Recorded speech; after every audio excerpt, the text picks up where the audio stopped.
faith almost never dies suddenly. It doesn't end on a specific day. It doesn't come with a dramatic event or a conscious decision to stop. Most of the time, it simply continues. It keeps being repeated. It keeps being practiced. It keeps occupying space in the routine, until, little by little, it stops being thought about. At the beginning, faith is born as a choice. There is decision. There is involvement. There is awareness. You choose to believe. You choose to trust. You choose to remain, even without understanding everything. But time passes, and what began as a choice slowly turns into a habit. What was decision becomes routine. What was conviction becomes repetition. You keep going. You keep saying the same words. You keep performing the same rituals. Externally, nothing seems wrong. On the outside, faith is intact, functional, organized, socially acceptable.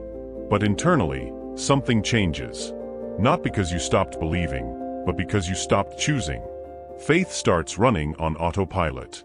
You do it because you've always done it. You repeat it because you learned to repeat it. You remain because stopping would take more effort than continuing. And that's dangerous precisely because it doesn't look like a problem. There is no rebellion, no distancing, no visible rupture. There is only an absence of reflection. Faith stops being an encounter and becomes maintenance. It stops being a living response and turns into a procedure. You don't abandon God. You just stop asking yourself why you're there. And when faith stops being a choice, it loses depth. Not immediately, but gradually. It keeps occupying space on the calendar, but stops occupying space in your awareness. The most subtle part of all this is that the person doesn't feel without faith. They feel tired, disconnected, empty, even while doing everything right. Because there is a huge difference between practicing faith and choosing faith.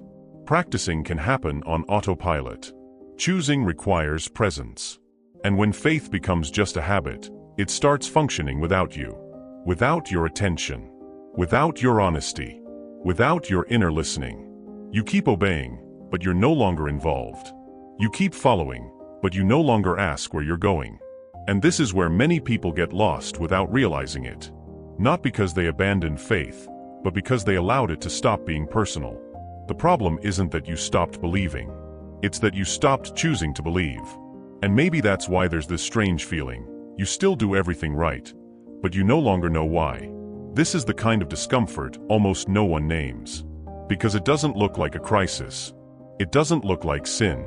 It doesn't look like distance. But this is exactly where faith begins to empty out. Not when it's denied, but when it's automated. And recognizing this is not spiritual weakness. It's the first sign of awareness. Because any faith that is not chosen ends up being merely maintained. And everything that is merely maintained eventually stops making sense. There is a reason habit is so hard to abandon. It's not just convenience. It's protection. Repetition brings security. It creates predictability. It reduces mental effort. It avoids uncomfortable questions. When something becomes routine, you don't need to decide again. You don't need to evaluate. You don't need to expose yourself to the risk of not knowing. You just do it. And that is comfortable. Habit organizes spiritual life. It defines schedules, defines words, defines expected behaviors. It delivers a sense of stability. You know where to be. You know what to say. You know how to act. And from the outside, this looks like maturity. But there is a silent cost.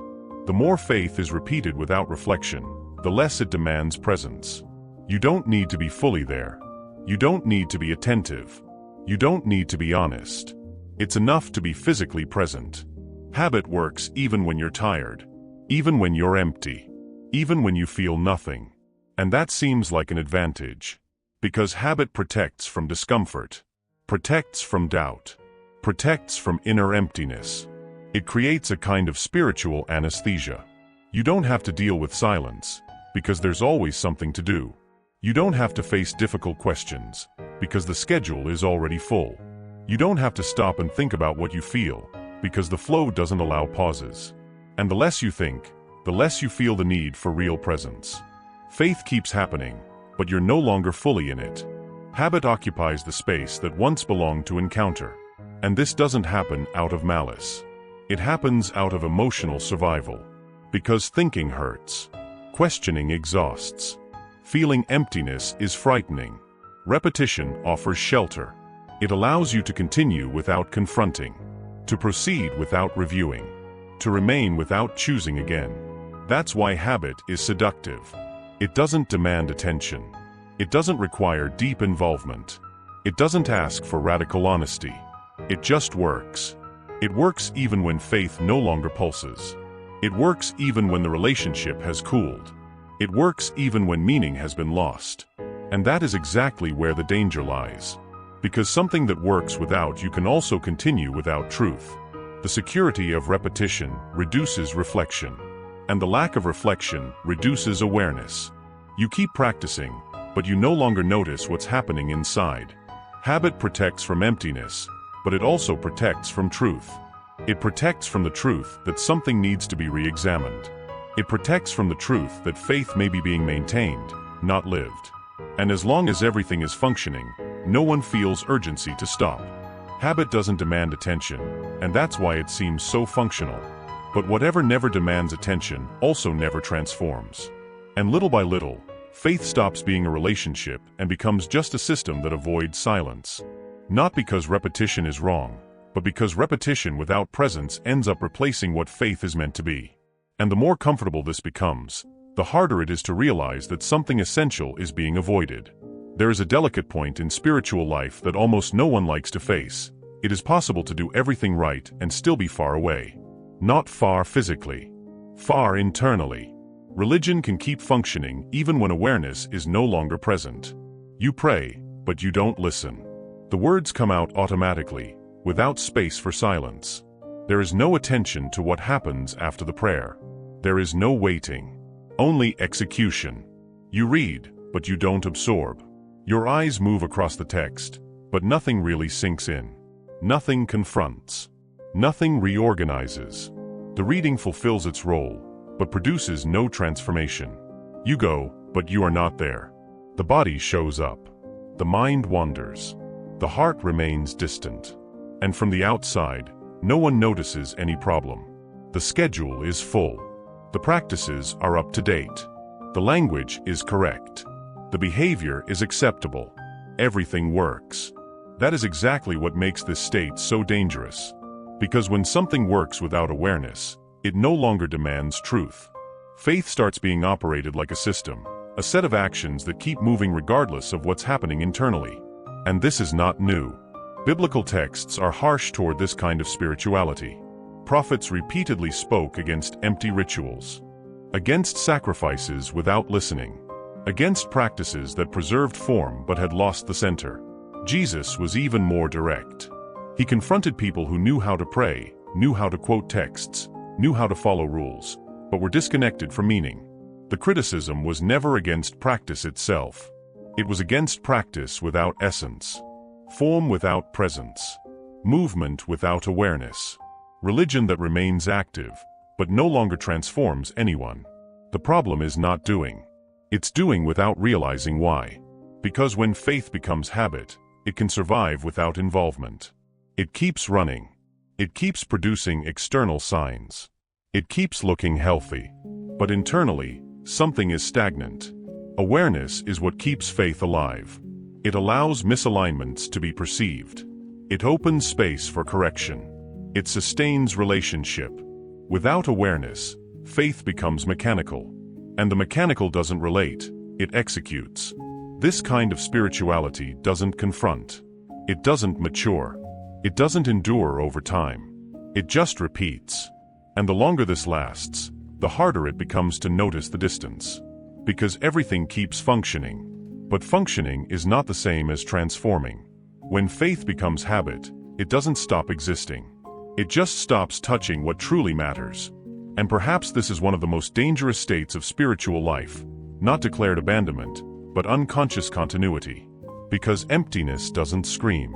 It simply settles in and moves along silently while everything looks normal.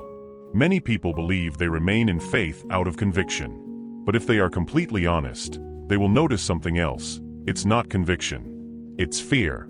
Fear of questioning what has always been done. Fear of stopping and looking inward. Fear of discovering that behind the habit there is an emptiness that was never faced. Because stopping is dangerous. As long as the routine continues, you don't have to think. You don't have to feel. You don't have to face difficult questions. Habit works like an anesthetic. It keeps everything moving, but prevents confrontation. Questioning requires courage. It requires admitting that not everything learned still makes sense. It requires recognizing that many practices were kept out of custom, not truth. And that is frightening. That's why many people prefer to continue. To keep praying the same way. To keep attending the same places. To keep repeating the same phrases. Not because they deeply believe, but because stopping would mean facing questions avoided for years. There is a silent fear of discovering that, without the habit, almost nothing may remain. Fear of realizing that faith became just routine. Fear of admitting the relationship became mechanical. Fear of looking at God without the filter of practices and not knowing what to say. At that point, habit stops being an expression of faith and becomes a form of defense. Defense against silence. Defense against doubt. Defense against the possibility that something needs to be rebuilt. And this is exactly where many people get stuck. Because rebuilding hurts. Questioning hurts. Admitting something lost its meaning hurts. It's easier to continue. Even without conviction. Even without presence. Even without truth. In the middle of this process, a brief pause is worth it. If this kind of reflection resonates with you, if you felt this internal conflict, if you've realized that the problem isn't abandoning, but continuing without awareness, then it makes sense to stay close. Subscribing isn't just supporting a channel, it's choosing to follow conversations that aren't superficial, that don't offer easy answers, but help expose what we usually avoid. Returning to the central point, the fear of stopping reveals something deep. It shows that, in many cases, faith stopped being a choice and became a mechanism of emotional survival. We continue not because we believe, but because we fear what might appear when the noise of routine stops. The problem is that this fear has a high cost. The longer we avoid questioning, the more fragile faith becomes. The longer we postpone confrontation, the more painful it will be when it comes. Because the emptiness that was ignored doesn't disappear. It only grows. Perhaps you continue not because you believe, but because you're afraid of what comes next. And that question, uncomfortable as it is one of the most honest questions a person can ask themselves. Guilt. Recognizing that faith has become a habit is not failure. It is maturity. Failure would be never noticing. Failure would be going through life repeating gestures without awareness, confusing consistency with presence, movement with life. Habit by itself is not sin. It only becomes a problem when it replaces awareness. When it takes the place of choice. When we act without being present, speak without feeling, follow without knowing why. Realizing this doesn't mean something died. It means something woke up. Awareness is always the first step back. Not to the past, but to a more honest, more adult, more real faith. Living faith does not require perfection. It requires presence. It requires attention. It requires truth. There are moments when continuing mechanically distances more than stopping to think. Because faith is not sustained only by repetition, but by the intention behind it. When you acknowledge the emptiness, you are not betraying faith. You are refusing to lie to yourself. And that requires courage. Maybe the path is not doing more, but being more. Not increasing frequency, but recovering meaning. Faith is not lost when you question. It is lost when you insist on continuing without presence, without awareness, without truth. Because in the end, faith does not die when you stop. It dies when you continue without being present.